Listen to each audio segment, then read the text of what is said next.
Government of leader സ്ഥാനത്തേക്ക് ജിയോണ ജെയിംസിനെ ശുപാർശ ചെയ്തത് താനാണെന്ന് Dean Kuriakose M P. Lawyers Congress പ്രവർത്തകയാണ് ജിയോണ. യോഗ്യതയാണ് മാനദണ്ഡം. SFIയോ ഇടതുപക്ഷത്തെയോ പിന്തുണയ്ക്കേണ്ട കാര്യം തനിക്കില്ല. UDFിനൊപ്പം നിന്നാണ് ആരായാലും അംഗീകരിക്കും. കെ ബാബു തന്റെ പേര് പറഞ്ഞത് വിവാദമാക്കേണ്ടതില്ലെന്നും ഡീൻ കുര്യാക്കോസ് പറഞ്ഞു. ഒരു യുവ MP-യുടെ ശുപാർശയിലാണ് പ്ലീഡർ നിയമനം നടന്നതെന്ന് കെ ബാബു പറഞ്ഞിരുന്നു.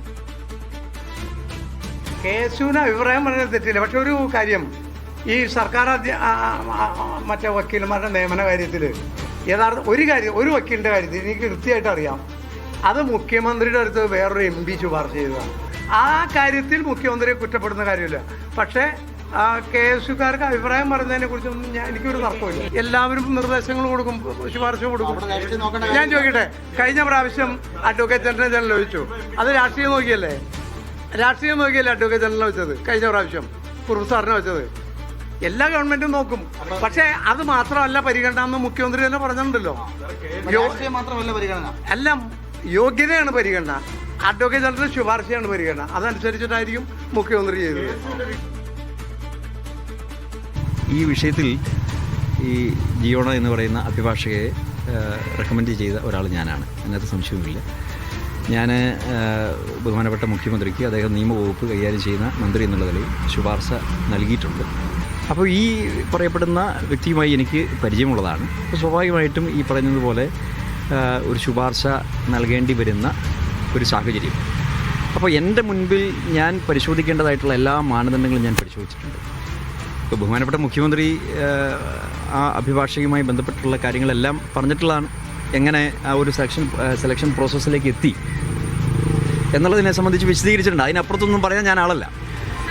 അപ്പോൾ ലോയേഴ്സ് കോൺഗ്രസിൻ്റെ ഔദ്യോഗിക അംഗമായിട്ടുള്ള ഒരു അഭിഭാഷകയെ റെക്കമെൻഡ് ചെയ്യുന്നതിൽ എന്ത് തെറ്റാണുള്ളത്? പിന്നെ മുൻകാലഘട്ടങ്ങളിൽ അവർ ഇനി SFI ആണോ KSU ആണോ എന്നൊക്കെ ചോദിച്ചു കഴിഞ്ഞാൽ അവരെന്തു ആയിക്കൊള്ളട്ടെ എന്നുള്ളതാണ് എൻ്റെ അഭിപ്രായം. കാരണം അവർ 2022 മുതൽ പിണറായി വിജയൻ കേരളത്തിൻ്റെ മുഖ്യമന്ത്രിയായി കേരളം അടക്കി ഭരിച്ചുകൊണ്ടിരുന്ന സമയത്ത് ഇന്ത്യൻ ലോയേഴ്സ് കോൺഗ്രസിൽ അംഗമായി ഒരു അഭിഭാഷക പ്രവർത്തിക്കുന്നു എന്ന് പറഞ്ഞാൽ അതൊരു അയോഗ്യതയായി എനിക്ക് തോന്നുന്നില്ല.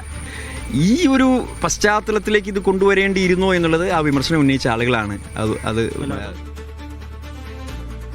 ആഷിക ചേരുന്നുണ്ട് വാർത്തയുടെ വിശദാംശങ്ങളുമായി. ആഷിക, അതായത് KSU മുഖ്യമന്ത്രി പോര് ഇങ്ങനെ രൂക്ഷമായി നിൽക്കുന്ന ഒരു സാഹചര്യത്തിൽ കൂടിയാണ് ഇപ്പോൾ ഡീൻ കുര്യാക്കോസിന്റെ ഒരു പ്രതികരണം കൂടി വരുന്നത്. അതായത് യോഗ്യതയാണ് താൻ ഇവിടെ മാനദണ്ഡമായി നോക്കിയത്, അതിന്റെ പ്രകാരമാണ് ഇപ്പോൾ ശുപാർശ ചെയ്തിട്ടുണ്ടായിരുന്നത് എന്നും ഡീൻ കുര്യാക്കോസ് പറയുകയാണ്.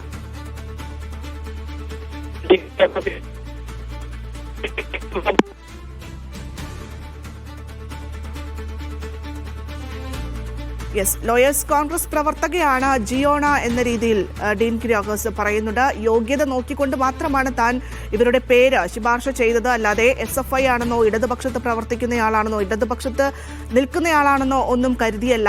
അത് ഈ ശുപാർശ ചെയ്തതിന് പിന്നിൽ തനിക്ക് മറ്റ് ഉദ്ദേശങ്ങളൊന്നുമില്ല എന്നും ഡീൻ കുര്യാക്കോസ് പറഞ്ഞു വെക്കുന്നുണ്ട്. UDFിനൊപ്പം നിന്നാൽ ആരായാലും അംഗീകരിക്കും എന്നും അദ്ദേഹം പറഞ്ഞു വെക്കുകയാണ്. കെ ബാബുവിനുള്ള ഒരു മറുപടി കൂടിയായാണ് ഡീൻ കുര്യാക്കോസിന്റെ പ്രതികരണം വന്നത്.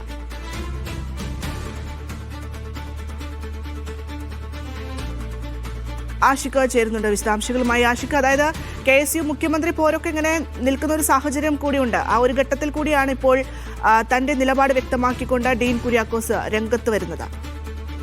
തീർച്ചയായും തന്റെ നിലപാടിൽ യാതൊരു തെറ്റുമില്ല എന്ന് പറയുകയാണ് ഡീൻ കുര്യാക്കോസ് എന്നുള്ളതാണ്. ഗവൺമെന്റ് പ്ലീഡർ സ്ഥാനത്തേക്ക് ജിയോണ ജെയിംസിനെ ശുപാർശ ചെയ്തതുമായി ബന്ധപ്പെട്ടുകൊണ്ടാണ് ഡീൻ കുര്യാക്കോസിന്റെ പേര് ഉയർന്നു വന്നത്. രാവിലെയായിരുന്നു കെ ബാബു ഒരു പ്ലീഡറെ നിശ്ചയിക്കുന്നതിൽ ഒരു യുവ MP-യുടെ നിർദ്ദേശമുണ്ടായിട്ടുണ്ട് എന്ന് വെളിപ്പെടുത്തിയത്. ഇതിനെ തുടർന്നാണ് ഇത് ഹൈബി ഈഡനുമല്ല ഷാഫി പറമ്പിലുമല്ല എന്ന് കെ ബാബു വ്യക്തമാക്കിയതോടെ പിന്നീട് വിരൽ ചൂണ്ടപ്പെട്ടത് ഡീൻ കുര്യാക്കോസിലേക്കായിരുന്നു. ഡീൻ കുര്യാക്കോസ് എന്നാൽ ഇതിന്റെ ഉത്തരവാദിത്വം ഏറ്റെടുക്കുകയാണ്. ജിയോണ ജെയിംസിനെ താനാണ് നിർദ്ദേശിച്ചത് എന്ന് അദ്ദേഹം തന്നെയും പറയുന്നു എന്നുള്ളതാണ്. ഇതിൽ തനിക്ക് മറച്ചുവെക്കാനൊന്നുമില്ല.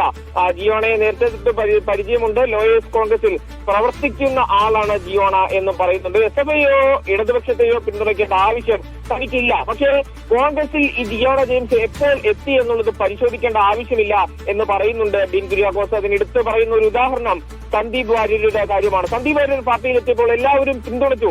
UDF-നൊപ്പം നിന്നാൽ ആരായാലും അംഗീകരിക്കും എന്ന് പറയുകയാണ്. അതേസമയം അലോഷ്യസ് സേവ്യർ അടക്കം ഉയർത്തിയ വിമർശനങ്ങളിൽ മറുപടി പറയാൻ താനില്ല എന്നുള്ളതാണ്. അലോഷ്യസിനെ കുറിച്ച് ഞാനൊന്നും പറയുന്നില്ല എന്നുള്ളതാണ് ഡീൻ കുര്യാക്കോസ് പറയുന്നത്. ആഗ്രഹിക്കുന്ന എല്ലാവർക്കും താൻ കഴിയണമെന്നില്ല.